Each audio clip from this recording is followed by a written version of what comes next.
How's everybody? Family Cafe's doing well? How about a big round of applause for Lori?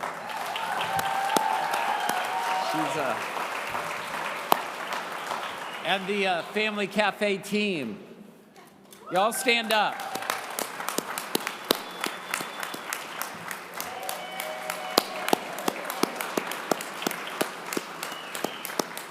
And I see some of my good friends from the legislature here, and they're going to come up in just a few moments and speak, say a few words as well. But for me, I feel like this is my family. I feel like I'm... That's right, come home. Yeah, come home. I look forward to it every summer. And I've been coming now for almost all 24 years. You're aging both of us. Well, look at me. I am aging. I was a kid. And it's, when I got elected to the legislature, it was 2002. I ran for the Florida House. And I can tell you, I learned right away that the folks in this room and the people who have come before you have always had some tremendous advocates in Tallahassee. I won my election, and a couple days later, the immediate past Senate president, his name was John McKay, some of you may know him, said, come to breakfast with me. And I said, okay. And he said, I want you to really think about, when you get up there, some of the issues that persons with unique abilities have, and some of the challenges, and be an advocate. He goes, remember that.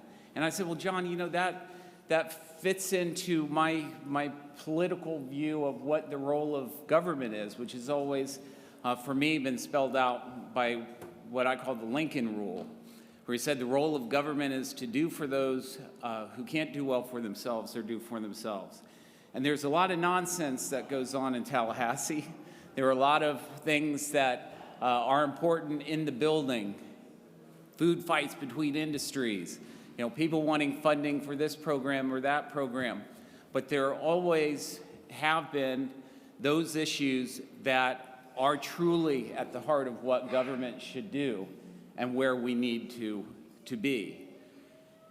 And I've worked my whole career on issues that affect folks in this room and the thousands outside of this room that also have to navigate not just the bureaucratic labyrinth in order to get access to services, but who have needed to have the money in the state budget to make sure that those services are available to begin with.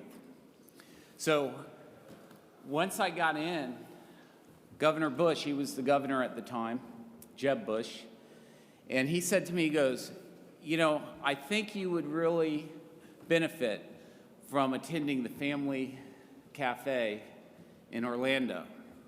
And at first I'm thinking, the Bush family has a cafe in Orlando?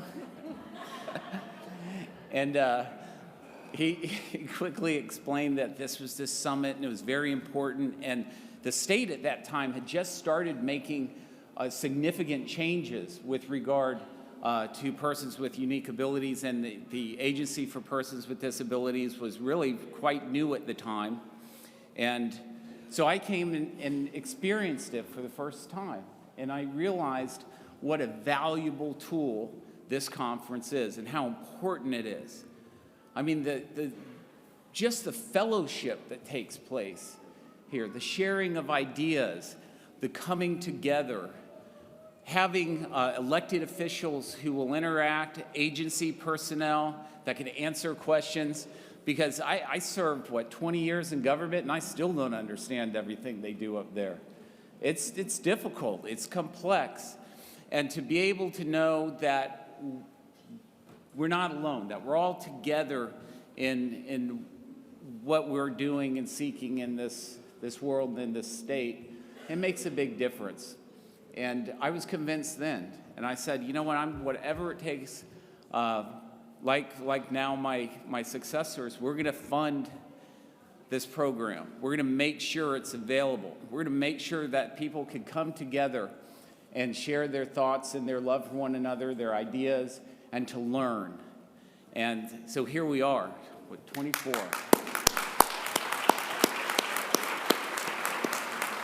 And plus I became, this is like my sister, my kid sister. We've become very close through the years, and I've worked with a lot of superstars, a lot of good people. Where'd Jim go? I saw him up. He's right there. Oh, he's hiding over there.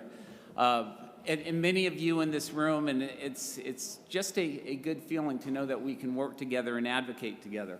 And we've continued to have folks throughout my time, and I believe very firmly into the future, people like President Gardner and others, Aaron Bean, that get it and understand it and want to be an asset and a tool to help enable not just this event, but all the necessary policies and budget funds in order to provide services.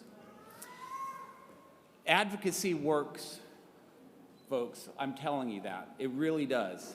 As much traffic as we hear in Tallahassee, or I heard, is not as much traffic as is on I-4.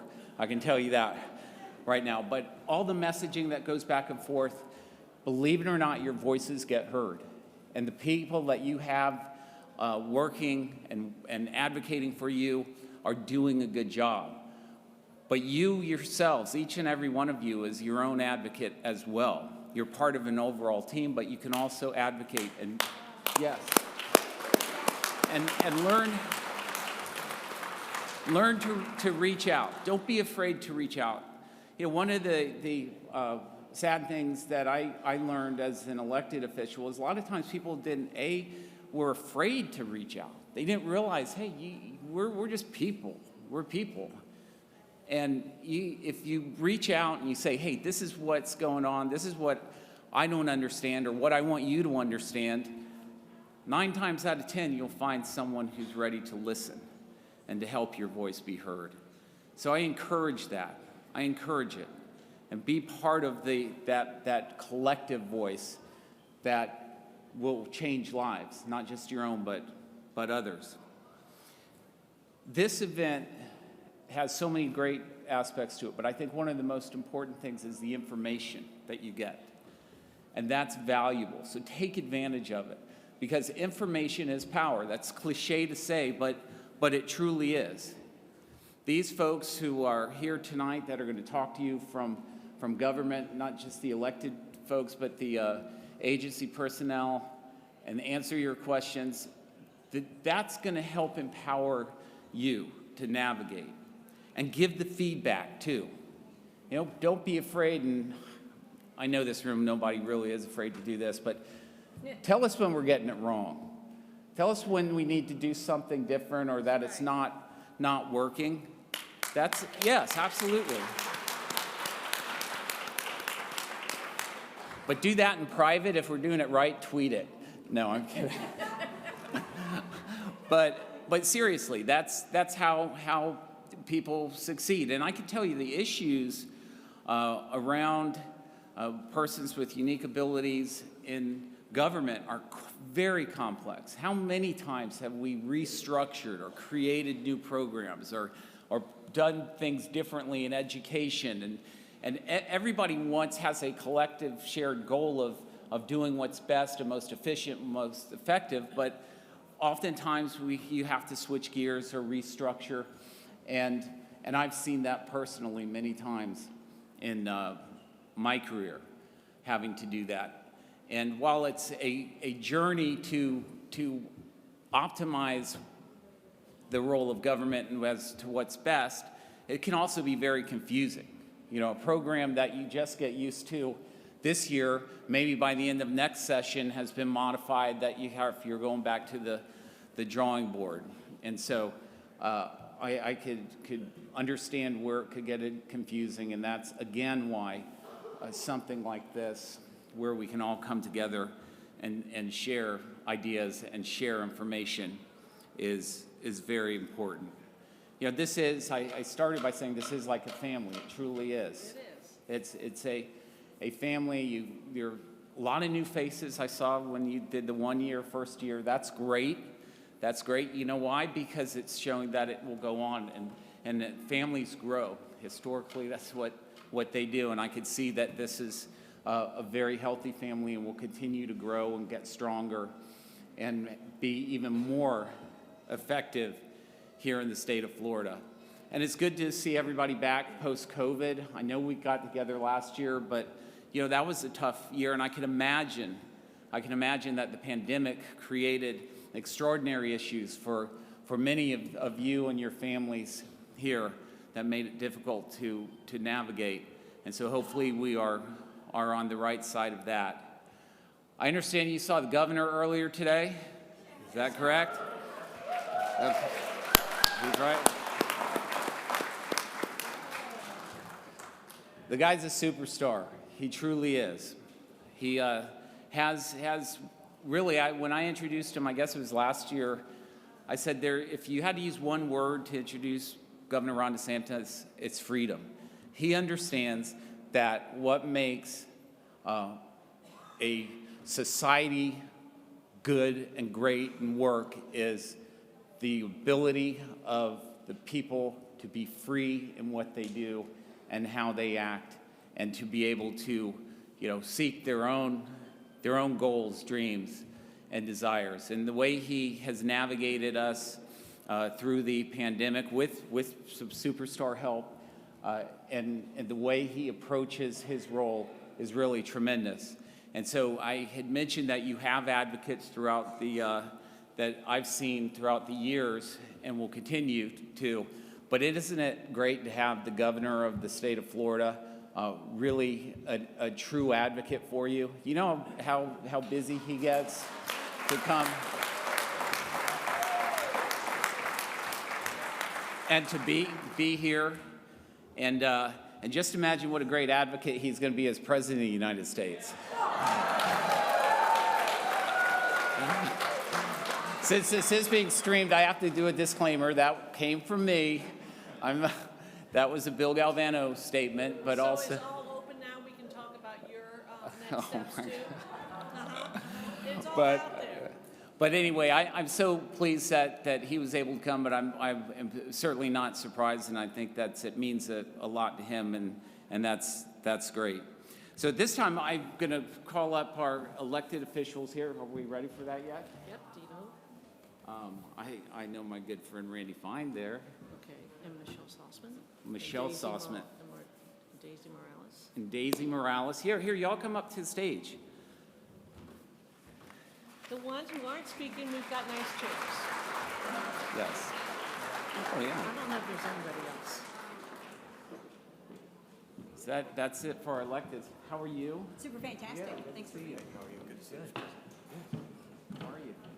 Here, well, y'all. You want to open flip my coins or someone? No. Wait, you're going to go ladies first? Okay. But if y'all like to sit. How fun is this? We're all talking about who's going to talk first. So I'm Representative Michelle Salzman. I represent District 1. I always like to joke I am number 1 first place. I am from the Panhandle, Pensacola, Florida. That's right. I know we have some folks from the Panhandle here. I am from a whole nother time zone. So we have just a few minutes, and I just want to talk about in a divisive world of politics where politicians campaign on the most controversial topics. I campaigned on the fundamentals of everyday lives as Americans: safety, infrastructure, education, and health care. I was told, don't campaign on those things. People don't want to hear about, those that can't help themselves and all that. They want to hear about the guns and the glory. And I said, but I want to represent the people that aren't represented in Tallahassee. And despite all odds, it worked. I got elected, if you can believe that. That's right. So I've kept that mindset. I've worked hard every day for our basic needs, to include my continuous service for our veterans, children, elderly, and disabled. Last year, when I was here, I spoke about my journey as being a disabled veteran, a combat veteran, and I shared with you guys the hardships that I face looking like this, right? No disability there, right? No. You know, it's hard. It's hard when they put stigmatisms on you and that you're expected to look a certain way or be a certain way to be disabled. So I know that I shared that story with you, and I talked about how I wanted to be an advocate in Tallahassee. At that time, I had only served a few months as a state representative, so I didn't really even know where the bathroom was. But I want to share with you some things that as a freshman legislator, I was able to get past the finish line. So I can give you guys some hope in this process, some hope in the conversations and the advocating for what's important to you, because we all have varying disabilities. We all have things that are important to us or that are near to our hearts that we are here advocating for. And I just want you guys to know that your voice is being heard, and the things that you shared with me last year, I took to Tallahassee and I fought for.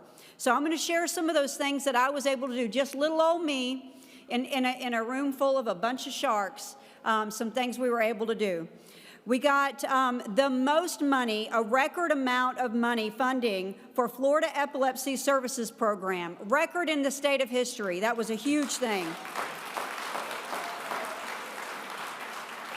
I also passed the READY Act, which is Ramping Up Education for Alzheimer's, a bill that requires the Department of Health to have information in the departments of health for the people coming in to teach them about what the early onset of dementia and Alzheimer's looks like, so we can get ahead of this and be caregivers that are empowered so we can have good quality of lives. I also passed a provision that revises Assistive Technology Advisory Council. Now, a lot of you know what that means, but in layman's terms, we updated the terminology in that act so that we can actually have folks that need the technology services access those. We opened up the ability to be able to fundraise as an organization so we can get extra funding. We also opened up the ability to allow the board members to appoint the new board members, so people that actually are living and breathing these disabilities and living and breathing this world can be the advocates and the voices on this board. That was a huge deal for us. We were really excited about that. We also passed fire investigator cancer treatment benefits. As you know, cancer is certainly something that lives with us for a long time, and the fire investigators were not covered under cancer benefits. We were able to get the firefighters a few years ago, but we didn't have the investigators covered. We got those covered, so that was something cool. We got funding for an autism playground in my own children's hospital. We had no sensory place for the kids to go out and play. We were able to get funding for that. I also created Vader Syndrome Awareness Month. Vader Syndrome, some of you are aware, is it's a dwarf disease. Not very many people have that. And we also created Autism Awareness Month in the state of Florida. So some really cool stuff there. One final thing I'll tell you that I was able to do that I'm really super proud of, and that really did come from advocacy from the local community, was we were able to get Medicaid care expanded through policy, not even writing a law, just working with ACA, the deputy secretary. And in regions 1 and 2 in the Panhandle, we have up to a 2-year waiting list to get children diagnosed with autism. And if you are a parent of a child with autism, you know that those 2 years are detrimental. That's when they're learning how to read and write and run and play and just all those things. And without that diagnosis, we all know that we don't have access to care. We don't have access to those resources for our families so that we can have a good quality of life. And I can tell you that I heard the call. We worked really hard with ACA. We brought a bunch of folks in, and we were able to successfully expand the coverage diagnosis from just special doctors to even a primary care physician. So now that 2-year waiting list is going to be eliminated within a matter of months, and those families are going to have great qualities of life. Yes. Big stuff. So, just in summary, in the upcoming session, I will continue to fight hard. I will focus on what I consider to be the most fundamental of my job, which is interesting that Bill brought that up. He's here. To advocate for those that cannot advocate for themselves. It's my intention to continue to fight for our disabled veterans, our elderly, and the many others that have different abilities. And I just want to say real quick thank you to the families that are here supporting their loved ones for just committing to come here today and this weekend and be a part of this process. I appreciate you guys having me here and my partners here, and I look forward to serving you again. Thank you.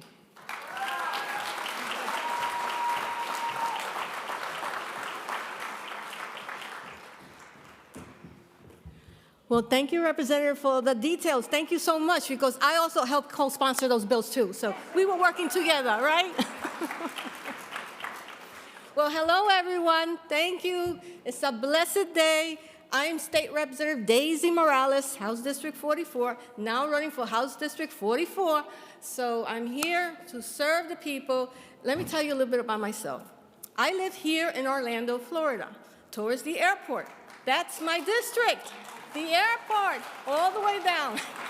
Hunters Creek, Meadow Woods, and Universal Studios coming up.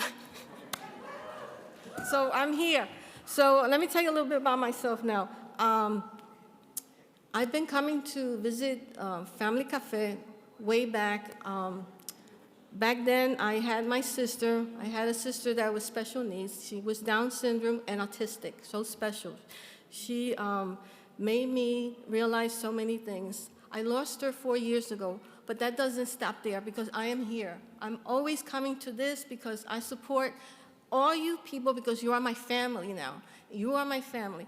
I also took care of my mom, and she had Alzheimer's. So I know the struggles that we go through when we're taking care of our loved ones, all the things that take place in order for us to make everyday living and comfortable.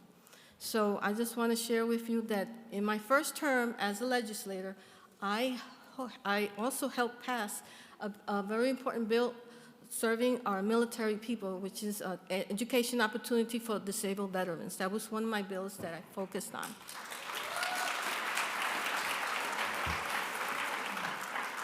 My other bill that I just passed the House floor right now is a license plate, a special license plate to recognize Down syndrome. And I'm hoping that the governor will hear me so he can sign it right now. So there you go. So I want to thank you all that I'm here. My doors are open. I'm here in Orlando. Just look me up, Daisy Morales, State Representative, House District 48. Thank you.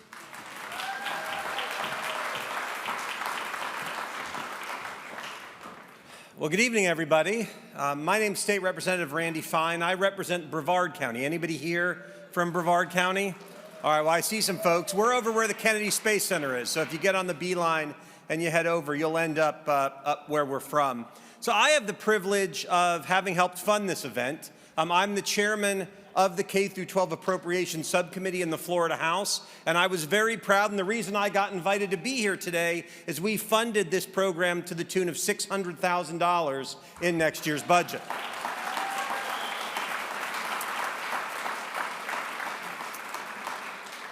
But I get invited to a lot of things, and I don't go to them all, and so I thought to myself as I was coming over tonight, why is this issue important to me?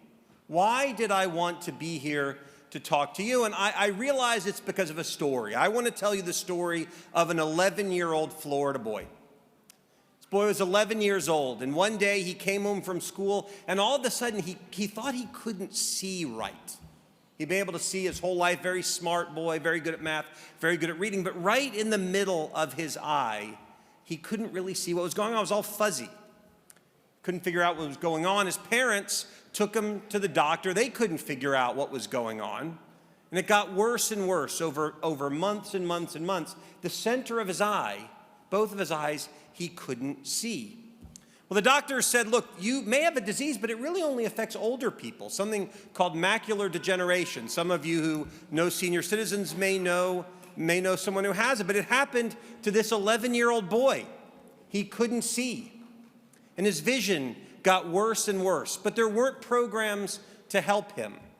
There was no one to help this 11-year-old boy. He wasn't able to drive a car. He was told, you need to settle. The choices that will be available to you in your life will be limited, because if you can't see, what will you be able to do? But this 11-year-old boy refused to listen. He applied to college. He got into a great college, Carnegie Mellon University, but his eyesight got worse. It got worse to the point that he was asked to read textbooks that he wasn't able to read. Well, fortunately, he met a girl, and that girl fell in love with him and was willing to read him those textbooks that he needed to read, even though she was in her own college. And they said, you know what, you have to settle in your career. Your career options will be limited. But he was unwilling to settle. Went to MIT, got a PhD, became a professor, was told you shouldn't have any children. He and my mother were told they shouldn't have any children because their son could end up with the same disability that he had. But he said, I turned out okay. I'm going to keep moving forward. The 11-year-old boy is my dad. My dad, in a time where many of the things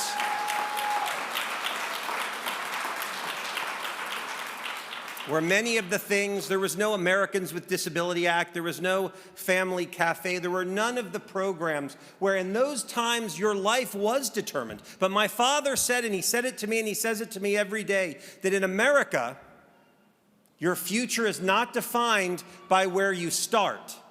Don't let anything ever hold you back. And that's why he created me and my mother created me. So I am here to tell you that we are blessed to live in the state of Florida. We are so lucky to live here.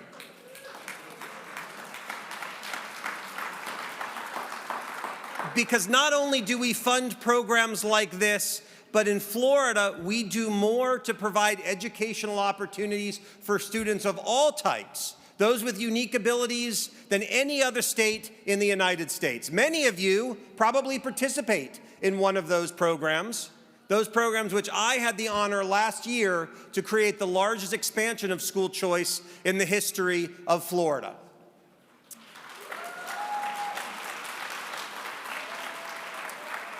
But I would close by saying this. You know, President Galvano said something very nice to me as we were just sitting there. He said, Randy, you don't choose the easy issues. And I would say that's not just me that's not choosing the issues. In Florida, we don't just choose the easy issues. Governor DeSantis doesn't just choose the easy issues. We choose the issues that are hard. We choose them because they are right. And what I can promise you is this. We've got a pretty good thing going in Florida right now. I promise you this. The people you heard up here, the ones that are coming, we're just getting started. There is more good to come. Stay tuned, keep fighting, and I promise you we're going to keep fighting for all of you as well. Thanks for having me today.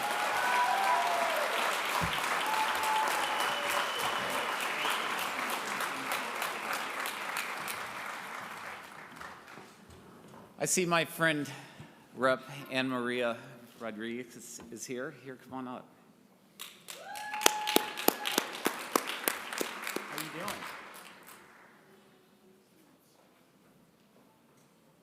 Say hello there.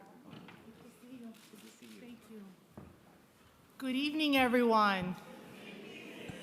My name is Anna Maria Rodriguez, and I have the honor of serving as one of your 40 state senators here in the state of Florida. I just drove into town from Miami with my family. My son Eros is here. Say hi, Eros. And I really am aside from being a state senator, you know, I serve on the board of the Family Cafe, and it is truly an honor to do that, but also to have been able to secure the appropriations for the Family Cafe this year. We were able to secure a very, very large sum of money from the legislature. And for those of you who are involved in the legislative process, you know that it's not always a given. It's very hard to get the funding every year and you know, prove to the state that what you're doing is worthy. But seeing this room full of people, all of you who know the value that the Family Cafe has in our state and all of the services that are provided through the Family Cafe, know how important it is to continue the legacy and funding for this wonderful organization. I wouldn't be here without the support of my dear friend Angelita Salado, who encouraged me to serve on this board. And you know, this organization touches my heart personally because my son Eros, who's here, has an IEP at school. He's in 3rd grade, and we just found out today that he passed to 4th grade. So, you know, had we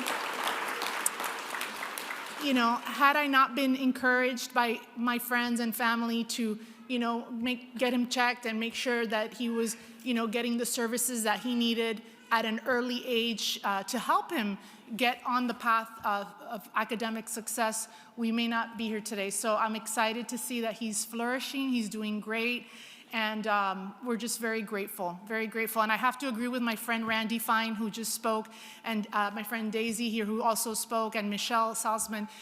Florida has a really good thing going right now. We're very blessed to have the leadership of Governor Ron DeSantis, and our legislature as a whole, Senator President Galvano, who served, as a great president of our Florida Senate. It takes a collective leadership, a collective group of people. It's not just one or two people. It's a lot of different people throughout the state that need to step up and need to serve and know what's important here in the state of Florida. And I can assure you that the people who are there now, those of us who are there now, my friend Violet Gonzalez, who's here as well, she's another great leader in our state. We know what's important. We know that you're important. We know that your voice matters. We know that what you have to say and what you all bring to the table needs to be heard, and you all have needs that need to be addressed. And so we're here to serve you. And again, it's just an honor to be here. Thank you so very much. God bless you. Take care.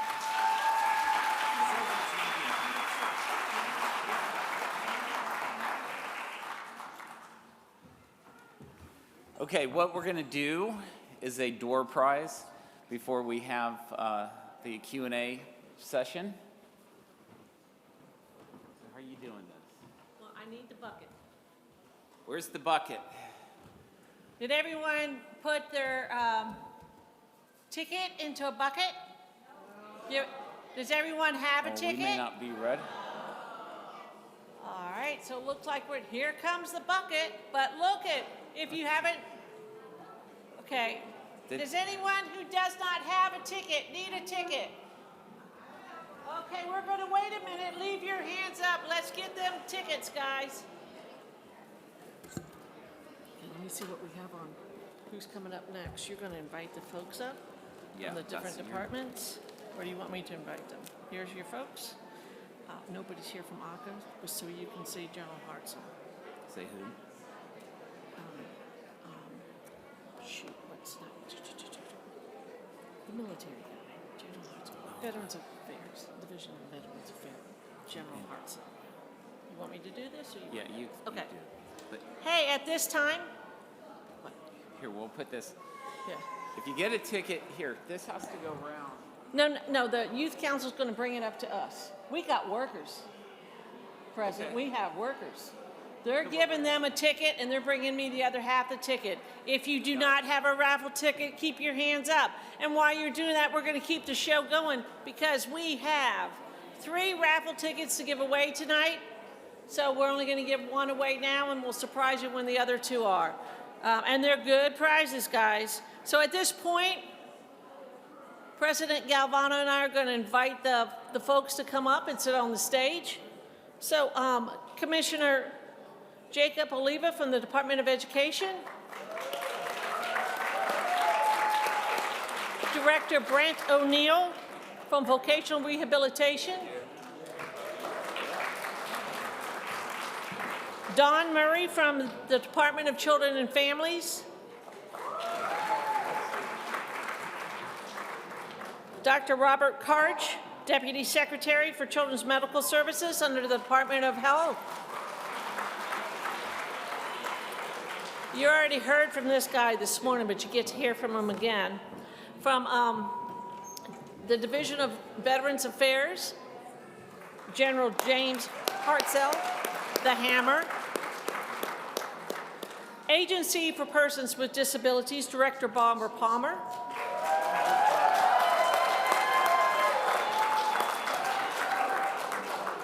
Able United, John Finch. Now, we did have a representative from, if they're still here, we had some people who got caught in I guess it's a horrific rains and bad traffic and accidents all the way from the Turnpike, I-10, I-4, you name it, you're out on the road. So it's a good thing that you're here with us because you're safe. So if there is anybody from the Division of Emergency Management, they were going to try to pinch hit. Okay. How about anybody from the Agency for Healthcare Administration? Okay, so I think we're pretty full here. We got one more chair left, and we got some park benches, so I think we're good. Good. Okay. We're going to have them come up and say, introduce themselves. Yes, yes. So- We're going to play musical chairs. Before these good folks come up and speak with you, I just want to say, this team up here, that's what makes government work. It really is. The day-to-day operation, the ones who are pinch hitting, blocking, tackling, making the services available, helping elected folks, like our great senator there, understand what's going on. And so I could tell you these, I have a handful of takeaways from my time in service, but one of the top takeaways is that these are the folks that deserve your appreciation and gratitude, because they have mine. So why don't we do musical chairs, as Lori says, and You get to choose which end you want to start with. I've got to start with my buddy here, Barbara. So come on up. Introduce you.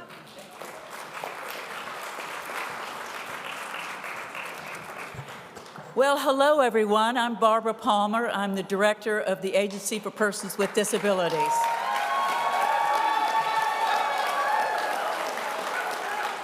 And I am just so happy to be here and see a full room. You know, obviously the pandemic is under control, I hope, but look at the amount of people that are here. This is fantastic. You know, the thing that's so important about this event, and I think that President Galvano said it best, is the education you get here. But I also think, just as important as Lori mentioned, is the camaraderie, the working together, to being together, the networking. That is so very important. I want to see how many of you have, raise your hand, how many of you have found your friends that you've seen here before? How many of you have your friends that you've had here before? Raise your hands.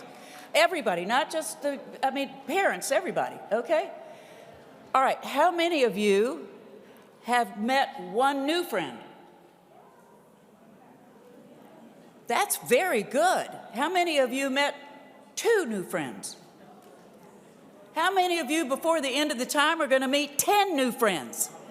Okay, because that extends your network. This is so very important. I'm not going to talk too long, but I wanted to just say those things because that's really very important.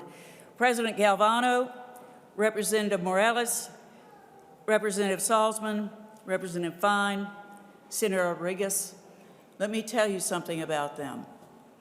They have made a huge difference in your life. Huge, gigantic difference in your life. Because they listen and they care. And guess what? They lobby other legislators to listen and care. And that's really very important. And this past session, do you know what they did? They passed, listen to this, $403 million to give caregivers, the direct care workers that every single day help you, to give them a raise. Isn't that awesome? These legislators did that, and Governor DeSantis. I mean, we have some great leaders right now. It's just fantastic. And you know, he was here this morning and kicked off things, which we do need to thank him for the leadership that he's given us, but also all of these legislators too. Because let me tell you a few other things that they've done. They've given us, for the very first time, money for dentistry. How many of you need some dental work? Okay? How many of you have trouble finding a dentist? Okay, they gave us money this year for this. Now, the ARC of Florida has been doing a great job, but you know what? They need help. So hopefully we're going to do some things that are going to really help statewide. We're excited about that. Also, money for the waiting list. Yay! More money for the waiting list. Yay. And for employment. And this year we got it for recurring, so we're always going to get it. And that is so very important. And we've got Voc Rehab here. We're going to be working more closely with them. It's just fantastic. But, you know, I also want to just bring up one other thing, and then I'm going to stop. But this morning we heard a just unbelievable life story. A lot of you are not here this morning, I can tell, but a lot of you were. And I just have to say, first of all, that who's going to be speaking, I think, next, Major General Hammer did a wonderful job this morning talking about our servicemen and what they have sacrificed for all of us, for our freedom that we have. And he talked about the veterans that also are disabled and the heart he has and what he's doing statewide to help these individuals. And so I want us to all not just honor him right now, but every other veteran. Raise your hand if you're a veteran. If you're a veteran, raise your hand. We need to give every single veteran in this place a big round of applause.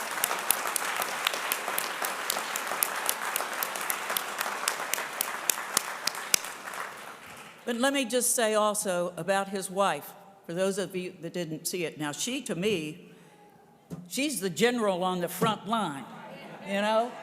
She is the general on the front line. If you heard what she did today, it was just so, I mean, I cried. I don't know if any of the rest of you did, but it was such a heartwarming, it was a very touching thing, but it was also uplifting. Because look at the accomplishments of Evan's life. That's their son. He did so many things in his life, but the struggles that they had to go through, that I know that every one of you in this room have probably gone through some of the same struggles they have. And do you know what? This is the reason why I am blessed. God has blessed me to have a job where I know every single day I go to work, I am doing something meaningful that is going to help change people's lives. And I really, really mean that. Thank you. And I want you to meet the Apd staff, because it's not just me that feels this way. I have had a lot of different jobs in my life, a lot of different things. And I started way back in the 70s working for people with disabilities. That's what I did. And then I did a lot of other things and came back full circle. But the staff that we have at Apd, I'm going to tell you, I've never worked with people that work so hard and have such a heart. So I'd like them to stand up. This is just a few of them that are here. Apd staff, please give them a big round of applause.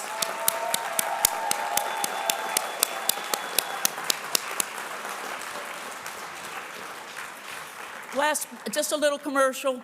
Tomorrow at 11 o'clock in this room, I will be here with all of our staff. I want you to please come, because we're going to tell you the latest and greatest stuff we're working on. And we're also going to give you an opportunity to ask questions about general things. And then at the end, every one of the staff that we have, and we have a lot more that are here right now because they're doing some other things, but they were going to have it all here where you can come up and talk about your personal situation. We don't talk about personal stuff in general, but you can come up and we will take notes. If we can't help solve your problem, then we will go back home and we'll do it. So thank you all very much. God bless you all, and thank you, Laurie, and your team.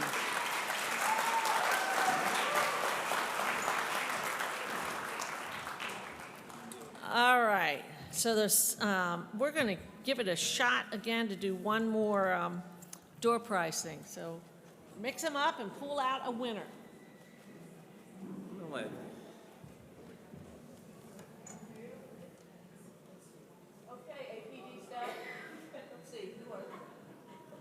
This gift card is a $25 offering from Target.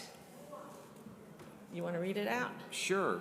And the winning number is 620068.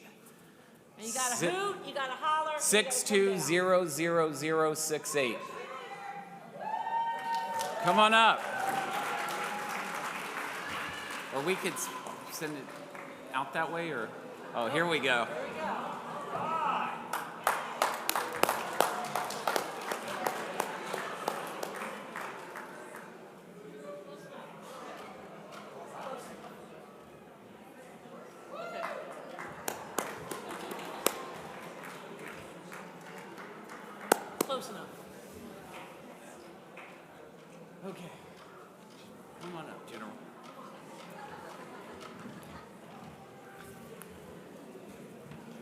Well, I'm ecstatic of being able to come back, and this will be short. It won't be the hour that we got to listen to my wonderful wife and mom, Battlefront mom, Melissa, earlier.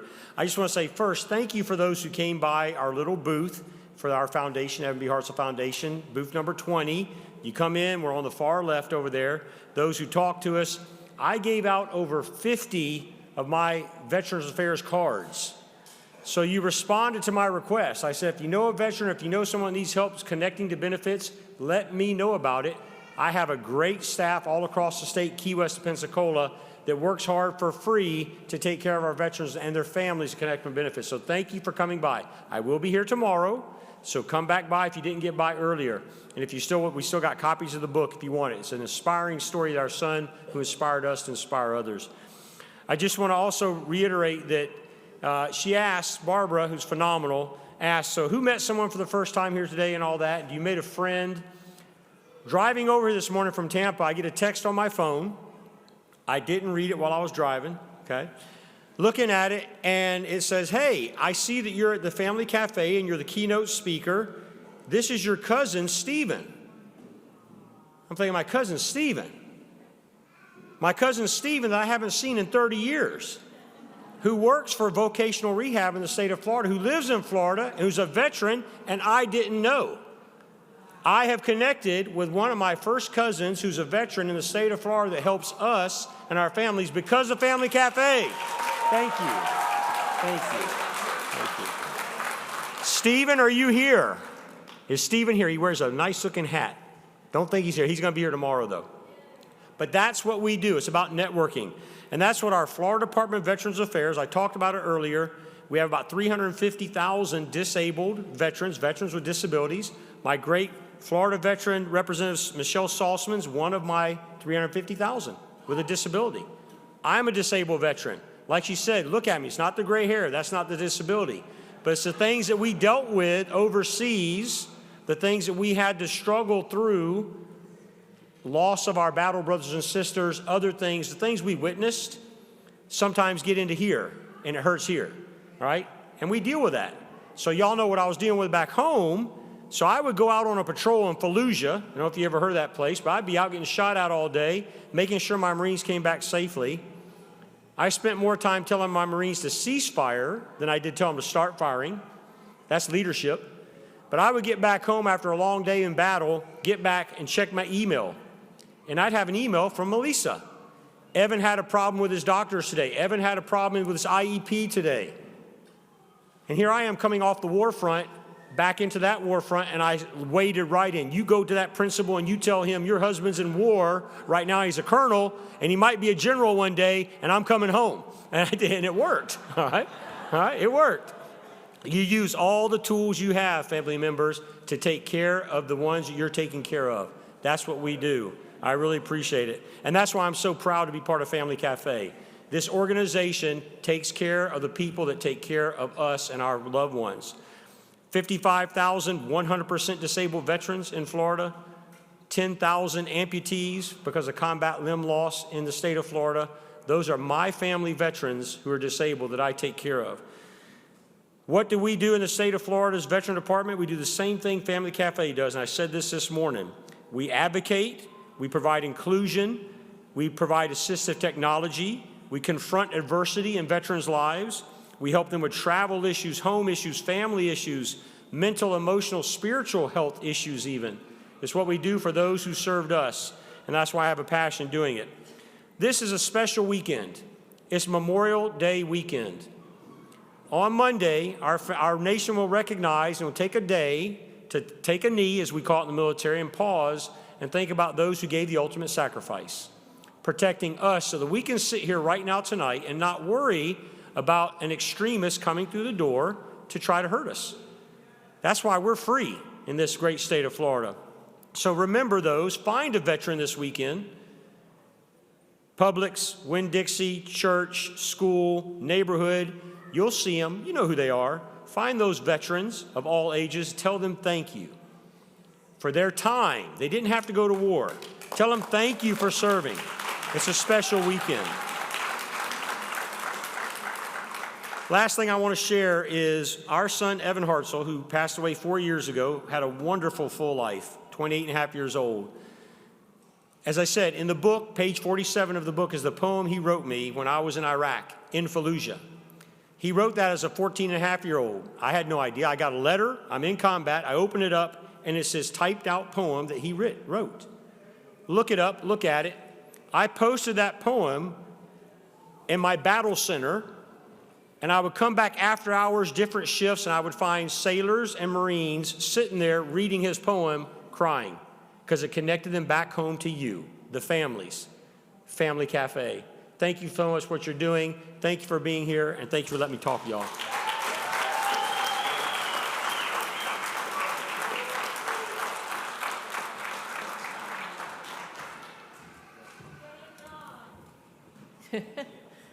Hi. Next, we have John Finch from Able United. John? How much time do I have, Lori? We've got about 3 to 5. 3 to 5 minutes, okay. So I'm humbled, first of all, because I'm sitting up here with all these state agency heads and directors. And I run in a program that's probably the smallest state agency in all of Florida. There are 16 employees in my agency. We're housed under the State Board of Administration, which primary duty is to make sure that the employees, state employees' pension and savings and retirement fund is doing well. But that state agency has multiple smaller state instrumentalities, which one is Florida Prepaid College Board. Has anybody heard of Florida Prepaid? Florida College Savings Program? They're in charge of the state of Florida's prepaid and college savings program. They've helped over 1 million families save for higher education expenses. They've been around since the 1980s and today manages over $12 billion on behalf of families. So what do I do, right? Like, okay, that's great. Well, the great state of Florida, one of the first states in the country to pass one of the most significant pieces of legislation for the disability community called ABLE. Stands for Achieving a Better Life Experience. And the reason this program exists is for families and individuals just like you who said, it's not right just because I rely on public benefits that I can't have more than $2,000. Just because you're on SSI or Medicaid shouldn't mean you have to live a life of poverty.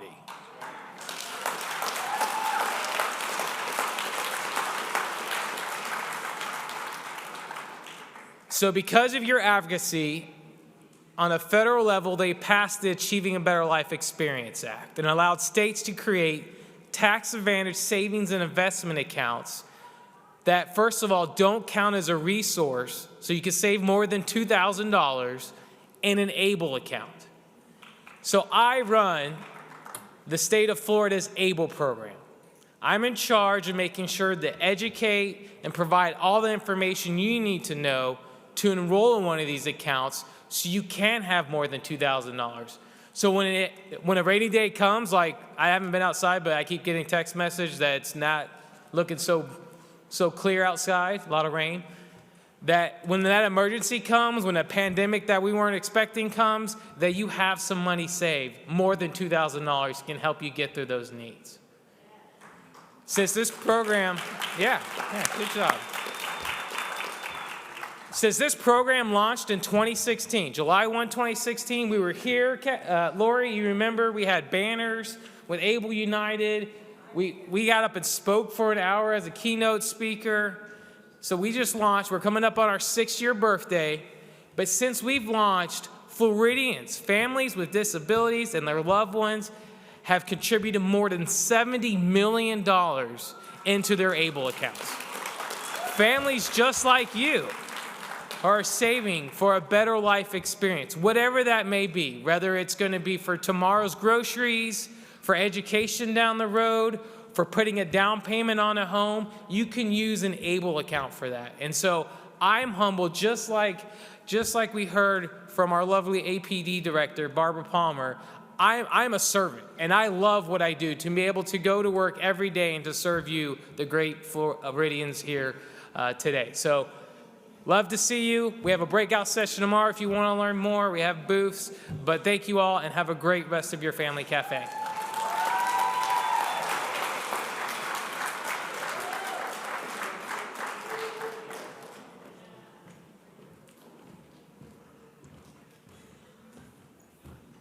Hi, everyone. From the Department of Health, Dr. Robert Karch, Deputy Secretary for Children's Medical Services. Oh, I didn't know where you went. Thank you, Lori.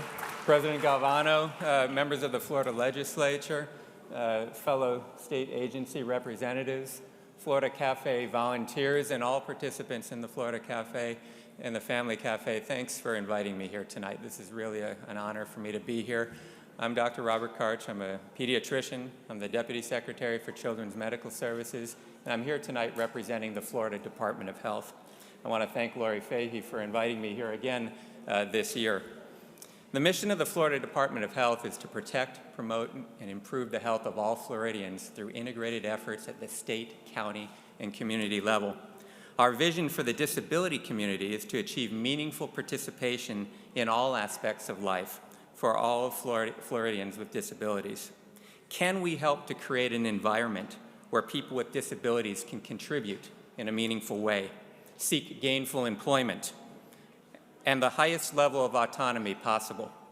Can we offer support along the continuum of life, from infancy and childhood through adolescence, adulthood, and old age, even after family caregivers are gone? And can we provide hope to parents and family members that their child will live a meaningful life, full of opportunity, and that through it all, everything will be okay? We can do all of these things. This is our vision for Florida, and I know that we can achieve it together. Now, the Florida Department of Health offers many resources and services to support Floridians with disabilities and their families. I spoke earlier today about the Children's Medical Services Managed Care Plan in conjunction with Sunshine Health, providing health care coverage to children and youth with special health care needs through the Medicaid and Florida Kids Care programs. The CMS plan currently serves nearly 97,000 children with special health care needs and provides a comprehensive system of care centered around the family. The CMS plan is well represented here, including CEO Nathan Lansbaum and his team from Sunshine Health, and so please visit them while you're here and learn about this wonderful healthcare program. I also spoke earlier today about the Early Steps program, Florida's early intervention program for infants and toddlers with developmental delays or conditions that put them at risk for developmental delay. The Early Steps program provides families with a team to get the services and support that they need in order to have the greatest impact. We also have a network of family resource specialists led by Marisol Rose, who's here today. There they are. These are individuals who advise our Early Steps programs based upon their own lived experience with a child or with children who have had developmental delays and have participated in the Early Steps program. We value that lived experience and we use it to make our program better. So the Early Steps program is also well represented here today, including Jessica Meyer, the program lead, and I encourage you to learn more about Early Steps. Our Title V program supports children with special health care needs by increasing access to mental and behavioral health services through our behavioral health hubs located throughout the state. We know that children with special health care needs have better outcomes when they receive their care in a patient-centered medical home, and we support the development of these patient-centered medical homes throughout our great state. Transition from pediatric to adult health care is a major area of focus in these patient-centered medical homes, and supporting high-quality transition from pediatric care to adult care is one of our top priorities. The Medical Foster Care Program provides home-based care that allows a foster child with a chronic medical condition to receive care within a family setting. The Medical Foster Care Program currently serves approximately 500 children and 250 medical foster parents, and I encourage you, if you have the resources, know someone who's able. We need more medical foster care parents in this state. The Florida Disability and Health Program seeks to improve the health of people with mobility limitations and intellectual or developmental disabilities. The DHP focuses on improving awareness of healthcare providers serving people with disabilities and adopting chronic disease prevention programs to ensure inclusivity and accessibility for people with disabilities. So I hope that you thoroughly enjoy this family cafe this weekend and obtain meaningful information for you and your loved ones. This was just a handful of resources from the Department of Health to support people with disabilities and achieve our vision of meaningful participation in all aspects of life along the continuum of life for all Floridians with disabilities. I and other staff from the Department of Health are here to answer your questions and provide information, and so please reach out to us while you're here. Thank you so much, and on behalf of the entire Department of Health, I wish you a wonderful time here at the Family Cafe.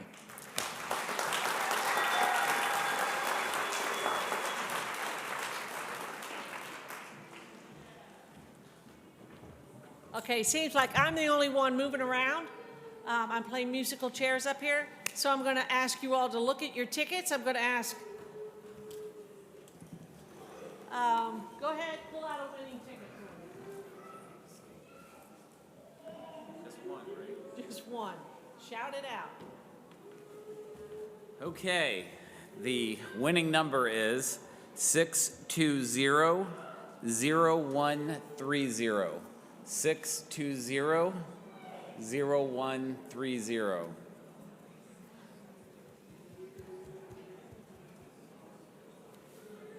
Got it? Do you have it?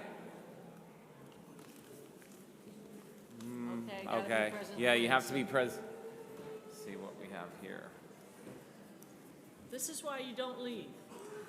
It's good stuff. 619-9843.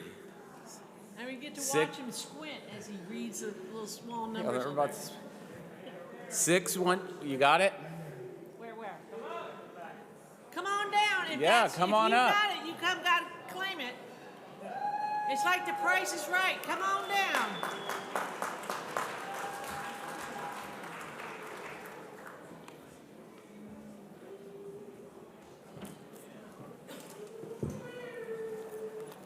So we still have the grand prize, door prize. So now I have the great opportunity to introduce Dawn Murray from the Department of Children and Families. And she has a title that's very long, and I'll let her tell you that.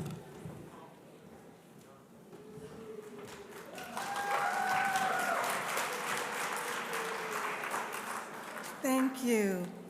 Good evening. My name is Dawn Murray, and I am the Director of Partnerships and Prevention with the Department of Children and Families.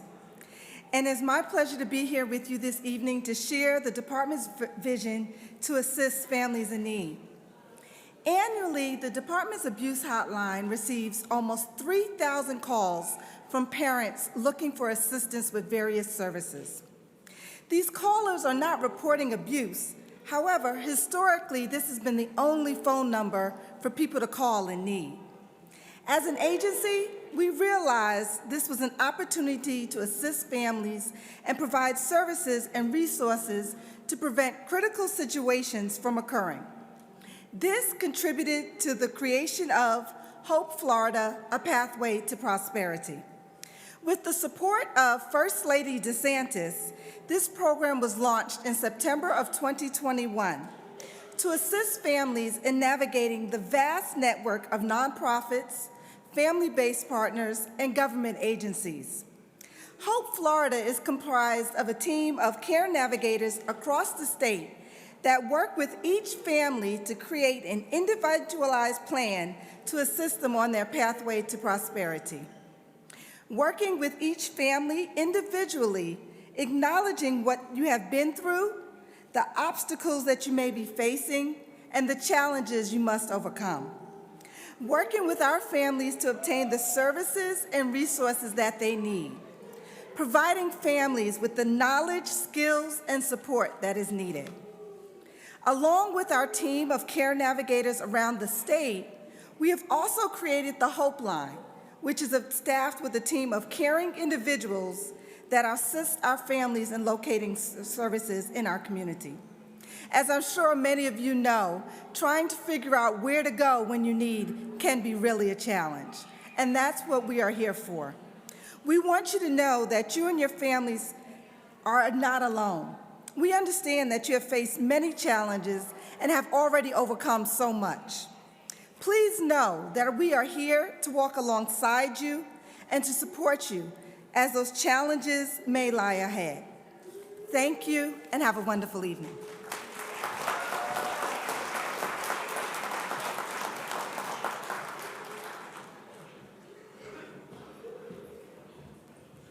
Thank you, Dawn. Next up is the Director of Vocational Rehabilitation, Brent Mcneil. It's so scary when people... Thank you, Lori, and thank you all for being here. Wow, what an amazing crowd. This is just awesome, and I'm just really impressed and so glad to see everyone here this evening. My name's Brent Mcneil. I'm just grateful for the opportunity to be able to speak with you for a few minutes about the great program that I work with called Vocational Rehabilitation. We call it VR for short, so I'm going to use VR.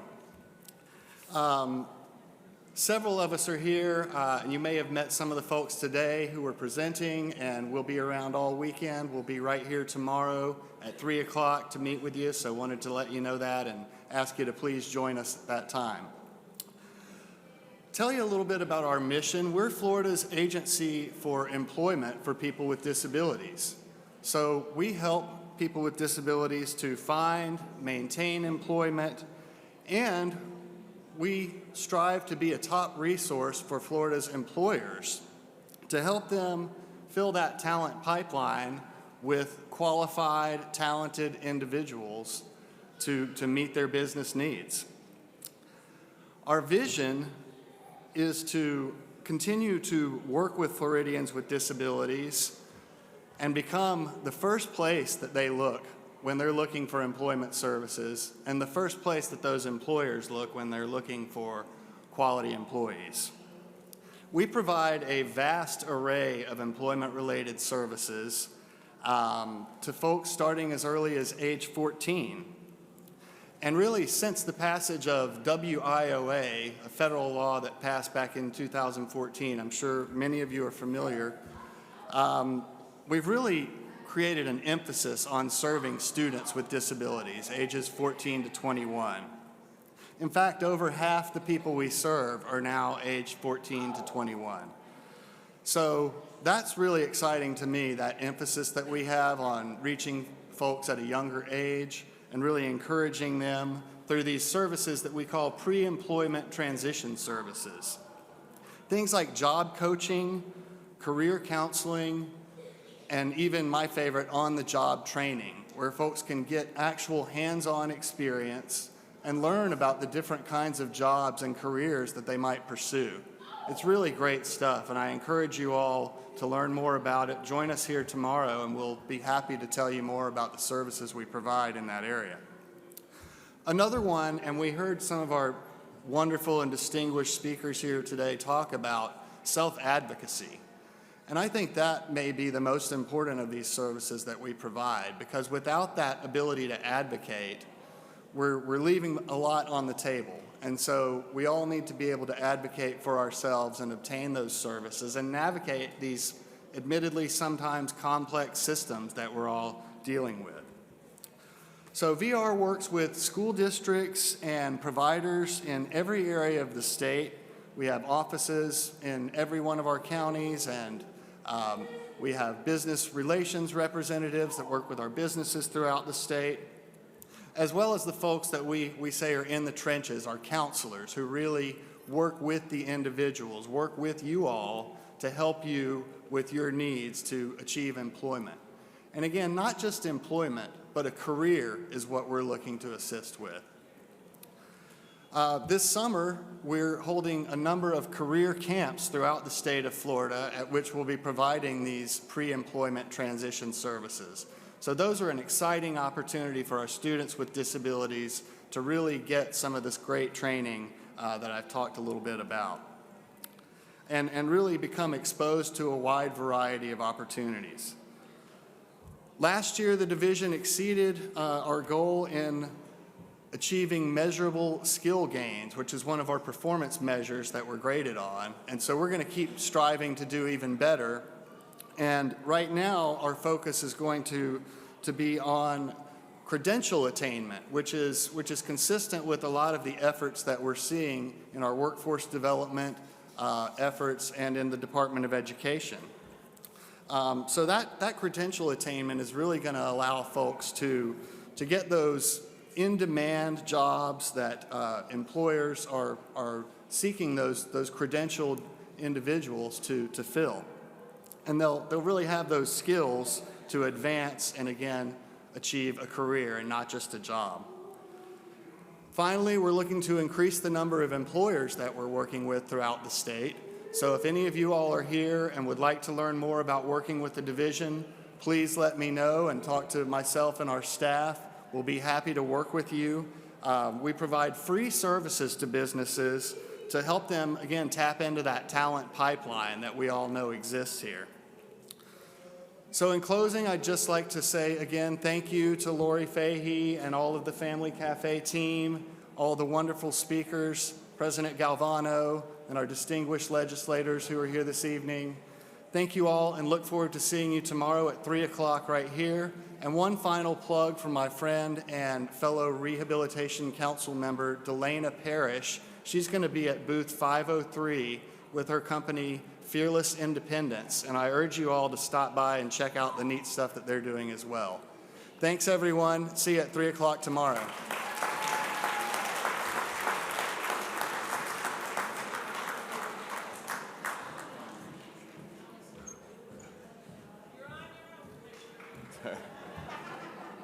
Well, good evening. I'm gonna go with you save the best for last, so thank you for doing that. So, yay, I got some fans out there. My name is Jacob Oliva. I work with the Department of Education, and I want to welcome everybody to this year's Family Cafe. I saw a lot of hands that went up saying that this was their first cafe. I can promise you, after your experience here this weekend, it will not be your last cafe, and everybody that leaves here knows that they go off better. So for us in education in schools, right now is an exciting time of year because we have a lot of students that are graduating. Are there any seniors graduating this year from the class of 22? If they're out there, we just want to say congratulations. We're really, really proud of you. In fact, this past school year, Florida graduated more high school seniors in the history of that we've been tracking that data, and the highest number of students with disabilities graduated with a standard diploma. So we're going to keep beating that mark and that number. So we heard from some of our legislators, our past legislators, the wonderful support of Governor DeSantis in supporting public education, getting schools open, making sure that we have the resources that we need. And one of the things that we didn't hear yet, but the proposed budget that came to the legislature that we're anticipating being presented and signed by our governor has the highest level of funding for education in the history of public education that is going to be presented to them. And so we're very excited about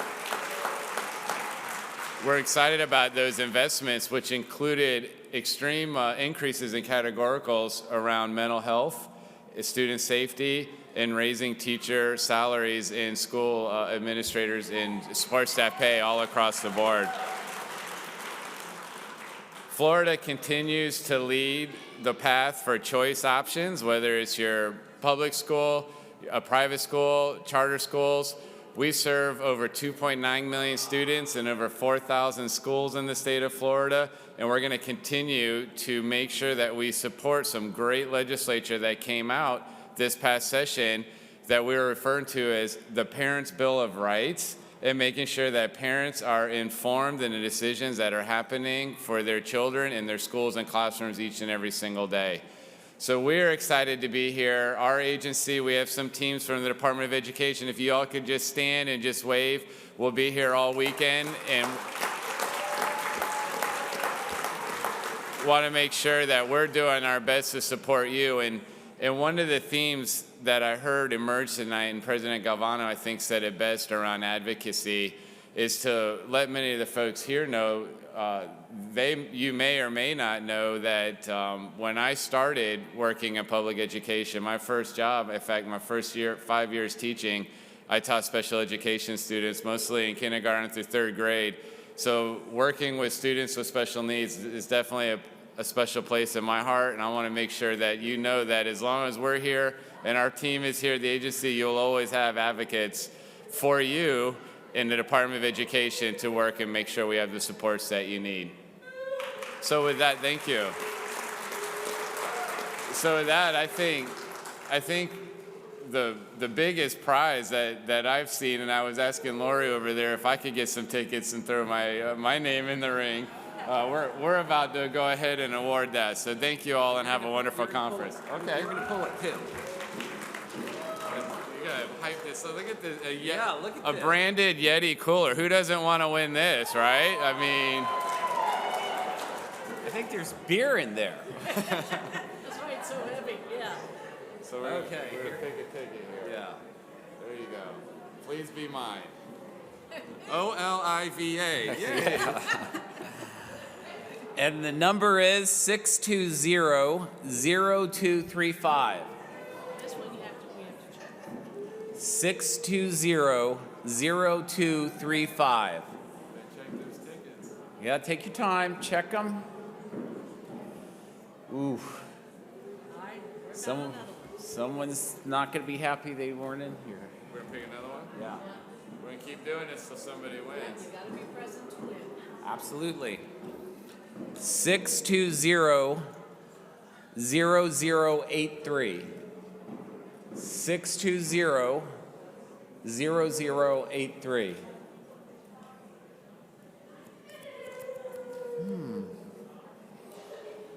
Okay, I'm gonna have someone else pick. I have no luck.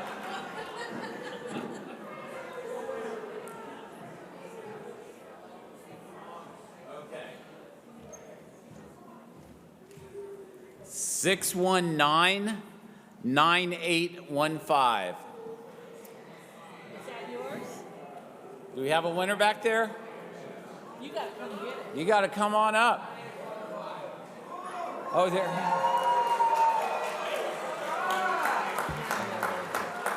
Okay, let's see. Here we go. 6199. That's the winner. Oh, that's awesome. You know, he's gonna take your picture. Questions, or I think we're doing finish a little early. Yep.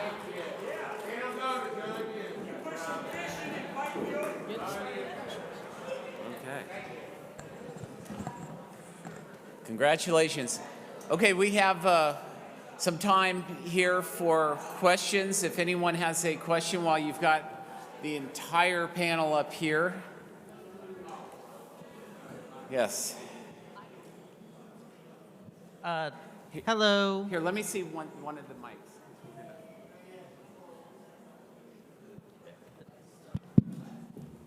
Hello, Mr. President. This question is actually for you, if you don't mind. Sure.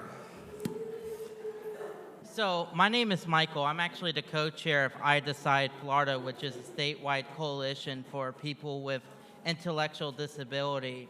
And I've had the pleasure of working with the legislators the past couple of sessions trying to pass a bill for supported decision-making here in the state of Florida, which is very crucial because there's been a lot of guardianship abuse going on here in the state of Florida.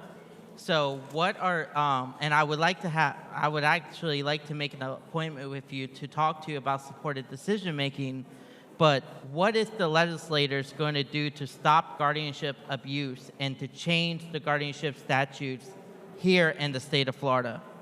So did you have on this bill that you were advocating, did you have a bill sponsor? Yes, so our sponsor is actually Allison Tant, which is one of the legislators up at the House of Representatives. And they did get passed unanimously in one of the sessions last session. Oh, good. And it's a really good bill that, that will require judges to look at least restrictive options to guardianship. And I was actually one of the individuals that had his rights fully taken away back in 2014.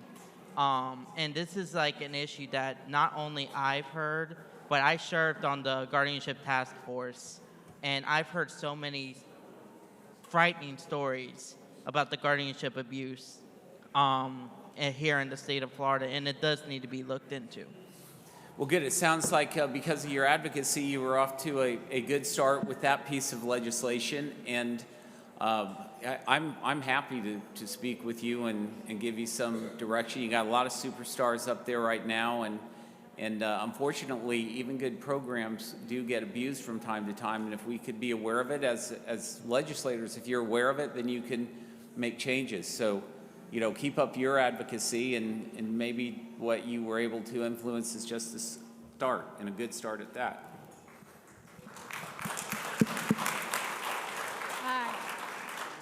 Hi, I'm Joan Canellis, 324 Clement Avenue, Lake Mary, Florida, 32746.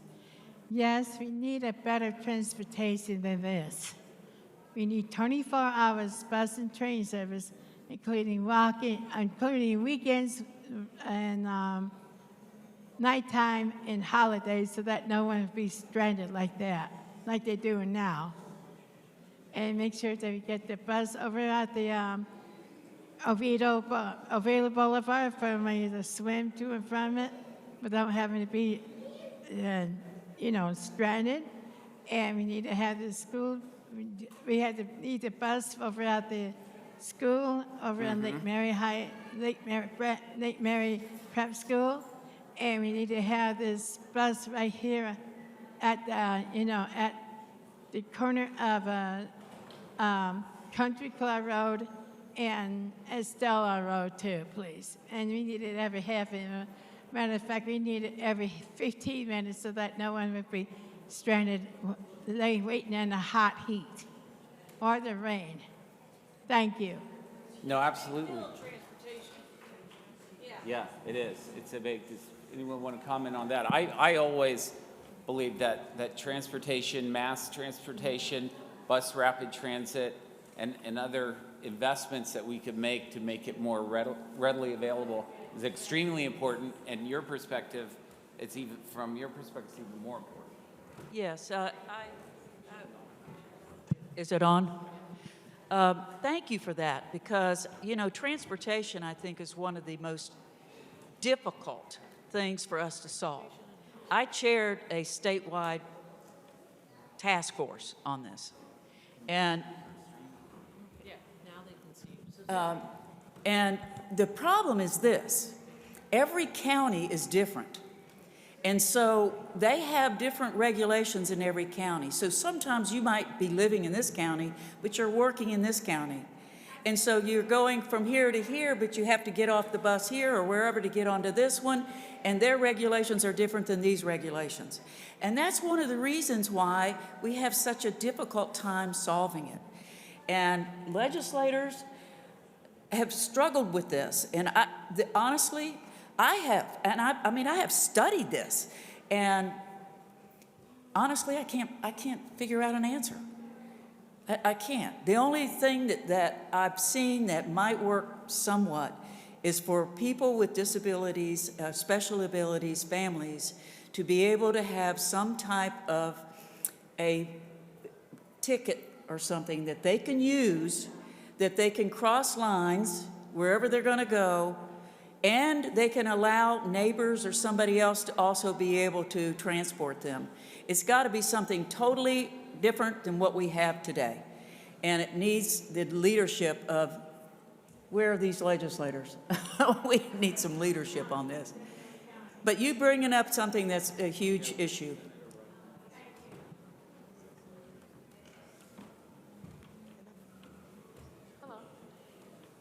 Oh, is it on? Oh, hello. So I have a question for you. I wanted to, I'm here to advocate for sickle cell. And my question is, when will there be like more money allotted for better care, better medication? I'm from Pinellas County, and we don't even have like a clinic for sickle cell. And it's Florida is the #2 in the nation to have the most people with sickle cell disease.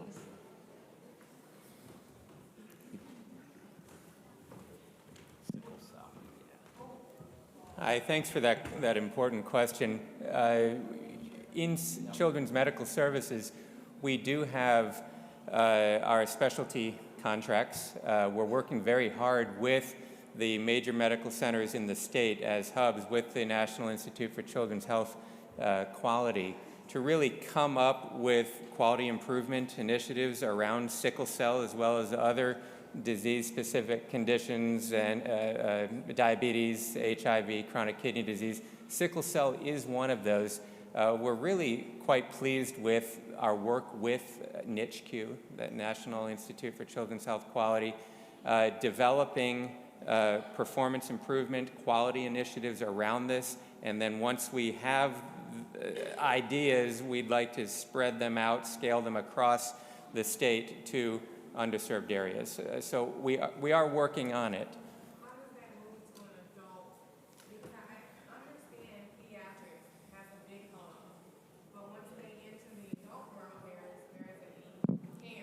Or there is lack of hematologists or even emergency room care with healthcare professionals that do know how to take care of those types of patients. What you're saying is absolutely true. I recognize the deficiency across the United States. It's a problem.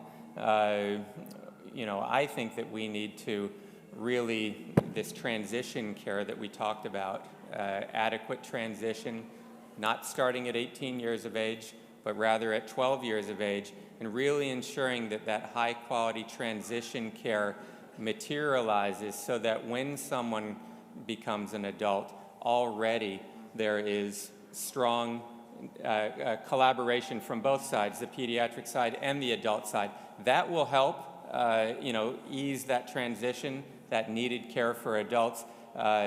This is a need everywhere. You bring up an excellent point. So is there, because we do know for the state of Florida, Charlie Crist is trying to get the bill signed to allocate money for better health care for sickle cell. So is that something that will soon be signed? Is there gonna be any monies ever allotted for sickle cell, seeing how it is one of the oldest diseases? You know, I will go back to everybody in the Department of Health, those who are overseeing this area, as well as my medical colleagues around the state, and really address that. And if afterwards I can find you, I'll get your contact information and get back to you. You're welcome.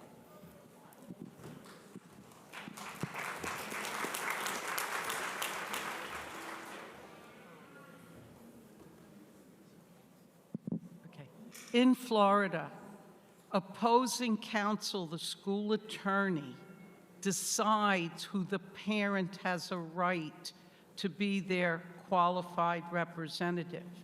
In other states like New York, a parent can choose an advocate as a person of knowledge to represent them in a due process hearing. But in the state of Florida, it's required that the judge decide whether the parent's choice is a qualified representative, and the school attorney refuses and decides that that advocate cannot be the qualified rep, and the judge denies. Where does it give in any other court system that opposing counsel decides who will be representing the other side, like the parent, so that the school attorney is up against a parent alone instead of having a person of knowledge who knows the laws and regs? And I, as a lawyer, I'll venture an answer on that. is this a situation that you encountered in a specific county? I am Because a nationally known special education advocate who's done hearings since 1985. In New York State, the school attorney, in Florida, the school attorneys advised the judges not to allow me to be a qualified representative. And the Florida bar has just said, as a retaliation, the school attorney, Amy Pitch, filed UPL against me. And the Florida bar says, yes, in New York, I can do due process hearings, but not in Florida unless the judge appoints me as a qualified rep, which Judge Savage and Clevenger and them won't do, because Amy Pitch and Paul Meeker and other school attorneys say, no, don't appoint Delinda. Don't appoint me. And here, this is another advocate who the judge also denies qualified representative. Right, because she won and then she denies her. Why, in the state of Florida, should opposing counsel have a right to argue that a parent who can't afford an attorney cannot have a free, I do this for free, special ed advocate? And during the hearings, when I'm not allowed to do it, I'm not allowed to help the parent who is a 10th grade dropout and doesn't read more than elementary level, to help her with cross-examination, to help her do questions or anything. The parent has to do it alone. What is the system that we have? How do they have a right to? So you still have a judge making the decision. An attorney's going to represent her client. In this instance, it's the district. There should not be the ability for opposing counsel to choose who's representing you. But here's what I think we'll do. I'm going to give you my card. You reach out to me, and I'll see what exactly you're talking about. But I think what you're saying is the school attorney is arguing to the court, but it is still ultimately the judge that decides.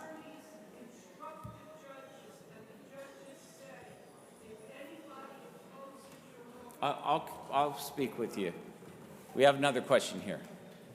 Hi. In September 2021, or August of 2021, my daughter had an incident with a nurse, and we, contacted the DCF and the police and whatnot, and we found out that there isn't a Florida statute that addresses disabled children being abused, and I'd like to change that, and I don't know where to start. There are statutes. There are statutes of Florida law that address it and enhance penalties if the victim of abuse is someone with unique abilities. So they do have a Florida statute for adults and disabled and the elderly, but we found we're being represented by the state at this point after I had a fight to get the case reopened because there isn't anything that says specifically for disabled children. They told us that what happened wouldn't hurt a normal child, and I said my child's disabled. She has issues and problems that does hurt her, that did hurt her. I have it on video, and we were again pushed back. So I finally, I took it to social media, and they end up reopening our case because they tried to close it. So right now we are in the middle of a lawsuit, or not a lawsuit, I'm so sorry. Not a civil suit, the other one. But I did try to do a civil suit, and unfortunately, because it was a nurse, we can't do anything. You're in a criminal action now? Yes, yeah. So I had to fight for the criminal to become. I had to call the sheriff. I had to get it reopened. I had to go up through all the channels. And we were told by the state lawyers that there's no statute that addresses disabled children being abused or alleged abuse. I'm so sorry. I can't. I don't believe that's accurate. It's not accurate. I know that we have enhanced penalties on that. I personally remember being involved in some of that. And we don't tolerate it here in the state of Florida. And Governor DeSantis removed the superintendent because some abuse was occurring. If you could get me that Florida statute, that'd be helpful, because our lawyer says that there's nothing on it for disabled children. There is for disabled adults and the elderly, but no one under the age of 18. Okay, thank you. Yeah, we have one last question. Hi, good evening. This is my first time here, and I do want to thank a lot of the programs up there. You've not only helped my son, who is almost 8, you've helped me, like vocational rehabilitation. I started when I was 16. I'm now 35, and that did give me a very solid platform to know that I could have a career and then grow up, and now I have my own child who has autism, ADHD, Tourette's. You know, every doctor's visit, there's something new. He has, like, brain cysts and stuff. I have a lot of different battles in Florida with my child currently, and he's only 7. The biggest battle that I found was the family court system.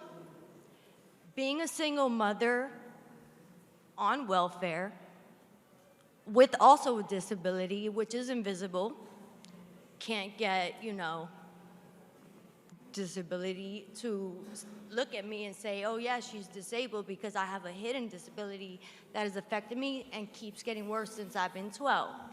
Now my son, knowing my situation and my story, the way I advocate for him is I don't want him to grow up with the mindset and the mental health frame that I've experienced growing up in a mental health world with a very underdiagnosed, you know, diagnosis of trichotillomania, which is a side of OCD. I have a very severe case. In the court system, fighting pro se litigation for my own son, I was taken into court because his dad did not believe he had autism and disappeared, and a month later brought me to the courts to say, I won't let her see him. I wouldn't let him see the son. 4.5 years later, after pro se litigating and fighting on my own, learning laws, being told I should be a lawyer, but I'm like, nope, stresses me out. It was very hard to get a guardian ad litem to work my case and then go pro se because she saw how hard I was fighting and what I was up against. Psychological evaluations were done by evidence that I brought upon, you know. Basically, 4.5 years later, our final hearing for our verdict in our paternity case was made. I got 100% sole parental responsibility. Dad got paid supervised time-sharing visitation. He had a psychological evaluation done.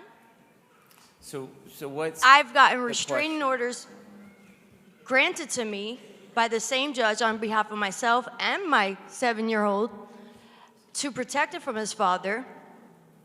And now from November, when those protection orders were granted, in October 2021, when I won the case, now March 31st, it's in front of our judge, the one who has, you know, sat there and approved everything through our family, you know, put his timestamp on everything and signed it into law. March 31st, out of nowhere, it was supposed to be a trial hearing update, and this is in Broward County. The guardian ad litem was on. I was on, you know, the petitioner was on. The judge did not look at our final hearing verdict. He did not mind the ratified copies of his 2 domestic violence orders protecting myself and our child, and granted the father time sharing. And he has yet, since October, to even do 1 therapeutic visitation. He has not done the ABA parent training that the courts mandated. He has not gotten the DBT, and the court didn't even care. So it sounds like you have Who do I issues go with the to? court. Who do I fight? I had to get an attorney, which an angel of a human, of a friend, pays for me. That right there put me to my knees crying. But besides the fact, where is the help for systematic problems like judges like him that I had that he just recused himself from my case. and now we're in court judge limbo, and a decision, I couldn't take my son this weekend because of this decision on March 31st. And I have no say because we have no judge. And this needs to be reversed yesterday, last month. I can tell you, there are many judges in my life and career I have disagreed with. So that's why we have appellate courts. They don't make all the right decisions, and it sounds like most of the issues here are from the court system, but we're talking about the third branch of government, a separate branch. These good folks here from the executive branch. We did expand the guardian ad litem and attorney ad litem protections. I actually carried the bill that expanded it for persons with disabilities to have an attorney ad litem. So I know those things are out there. We've been working in the state to create specialty courts like mental health court, drug court, veterans courts. So there's a continued effort, but there's a balance, and you know, it sounds like you're obviously not happy with how this proceeding has occurred. I don't know, though, what the specific statutory change could be. So, wait. Shh. Just a minute. I got to finish this up. We're on live, so I have to cancel this out for right now. I want to thank you all for being viewed us on Facebook Live, if you're still there. I want to let everyone in the audience know that these guys here, including President Galvano, will be around. Take pictures, talk to, share your stories, get some more input from. Take your advantage now to talk to them. They're coming down and they have their staff. So while they come down off the stage area here, I just want you all, before they leave, join me in thanking them by giving them a nice round of applause.